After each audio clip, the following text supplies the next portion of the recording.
Hello అండి, నమస్తే. Welcome back to my channel. ఈరోజు నా ఛానల్లో సజ్జతోటి లడ్డూలు ఎలా చేయాలో చూపిస్తాను. చాలా సింపుల్గా అయిపోతుంది. ఎలా చేయాలో ప్రాసెస్లోకి వెళ్ళిపోదాము. దీనికోసం ఒక కడాయి తీసుకొని స్టవ్ మీద పెట్టుకోవాలి. దీంట్లో అయితే ఒక సగం కప్పు వరకు సజ్జలు తీసుకొని వేయించుకుంటున్నాను. స్టవ్ సిమ్లో పెట్టుకొని వేయించుకోండి, అప్పుడే బాగా వేగుతాయి. ఇవన్నీ కొంచెం బాగా వేగిన తర్వాత స్టవ్ ఆఫ్ చేసుకొని చల్లార్చుకోవాలి. ఒక ప్లేట్లోకి అయితే వేసుకుంటున్నాను.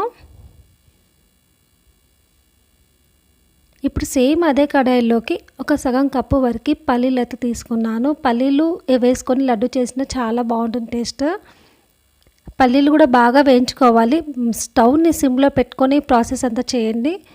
చూడండి, ఇప్పుడు పల్లీలు కూడా బాగా వేగాయి. వీటిని కూడా చల్లార్చుకుంటున్నాను.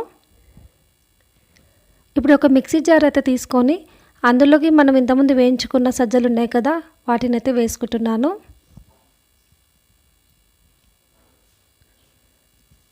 అలాగే ఇంతకుముందు మనం వేయించుకొని పెట్టుకున్న పల్లీలు కూడా ఉన్నాయి కదా, వాటిని కూడా వేసుకోవాలి.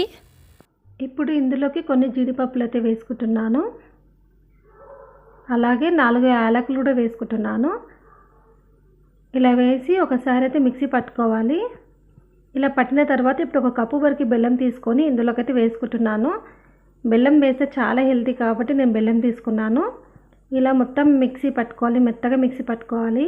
అక్కడక్కడ కొన్ని పల్లీలు పలుకుల్లా ఉన్నాయి, పర్లేదండి. లడ్డు తినేటప్పుడు పంటికి తగులుతూ చాలా బాగుంటుంది.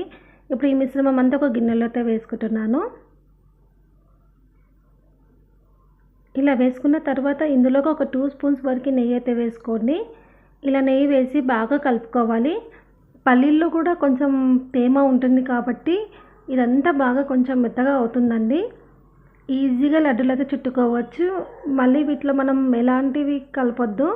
పాలు అలాంటివి వేస్తారు కదా, అలా ఏం అవసరం లేదు. ఇదే మనకి కరెక్ట్గా సరిపోతుంది. చూడండి, లడ్డూలు అయితే ఎంత బాగా వస్తున్నాయో. ఇలానే ఈ మిశ్రమం మొత్తం లడ్డులా చుట్టేసుకోండి. ఇలా అంతా లడ్డులా చుట్టేసుకోండి. చాలా బాగుంటాయి లడ్డూలు టేస్ట్ అయితే. ఇందులోకి మనం పల్లీలు వేసుకున్నాం, నెయ్యి వేసుకున్నాము, అలాగే బెల్లం వేసుకున్నాం కదా, మన ఒంటికి ఎంతో మంచిది, హెల్తీ అనమాట.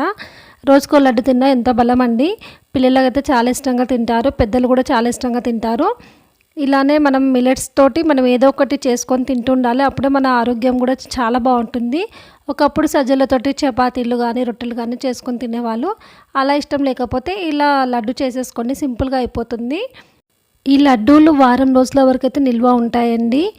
మనం ఇలా చేసి పెట్టుకుంటే చాలు, స్నాక్స్ లాగా తినేయచ్చు చంచక్క.